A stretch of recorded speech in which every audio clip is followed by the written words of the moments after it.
অসম উচ্চতৰ মাধ্যমিক শিক্ষা সংসদে উচ্চতৰ মাধ্যমিক 2023 বৰ্ষৰ ফলাফল সময়মতে ঘোষণা কৰাৰ কাৰণে হয় নমস্কাৰ এই যে সেকেন্ড ইয়াৰৰ ৰেজাল্ট সম্পৰ্কে শিক্ষামন্ত্ৰী ৰণোজ পেগুৱে কেইটামান গুৰুত্বপূৰ্ণ কথা ক'লে সেই কথাকেইটা আপোনালোকে এই ভিডিঅ'ত চাব পাৰিব ভিডিঅ'টো চাওক অসম উচ্চতৰ মাধ্যমিক শিক্ষা সংসদে উচ্চতৰ মাধ্যমিক 2023 বৰ্ষৰ ফলাফল সময়মতে ঘোষণা কৰাৰ কাৰণে সংসদৰ অধ্যক্ষ শ্ৰী ৰুক্ম গোহাঁই বৰুৱা সচিব পুলক পাত্ৰী ডাঙৰীয়া প্ৰমুখ্যে সংসদৰ সকলো বিষয়া কৰ্মচাৰীক মোৰ ফালৰ পৰা মই ধন্যবাদ জ্ঞাপন কৰিছোঁ।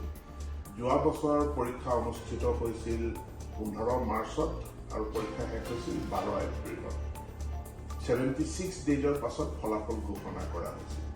এইবাৰ আমাৰ পৰীক্ষা আৰম্ভ হৈছিল 20 ফেব্ৰুৱাৰী আৰু এমাহ ধৰি চলা পৰীক্ষা অন্ত হৈছিল 20 মাৰ্চত।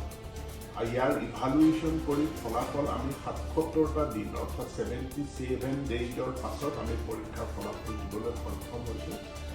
তাৰ বাবে মই সংসদক ধন্যবাদ জ্ঞাপন কৰিছোঁ।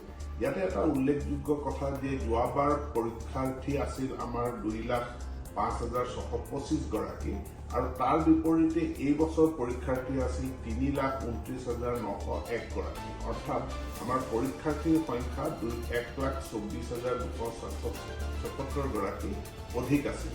তৎসত্ত্বেও 77 ডেজৰ ভিতৰত ইভালুৱেশ্যন কৰি ফলাফল সংসদে দিব পাৰিছে ই প্ৰশংসনীয়, কিন্তু মই সংসদক অনুৰোধ জনাম যাতে অহা বছৰ ইয়াতকৈও কম সময়ৰ ভিতৰত আমি পৰীক্ষাৰ ইভালুৱেশ্যন কৰি ফলাফল দিব পাৰোঁ, তাৰ কাৰণে যাতে সংসদে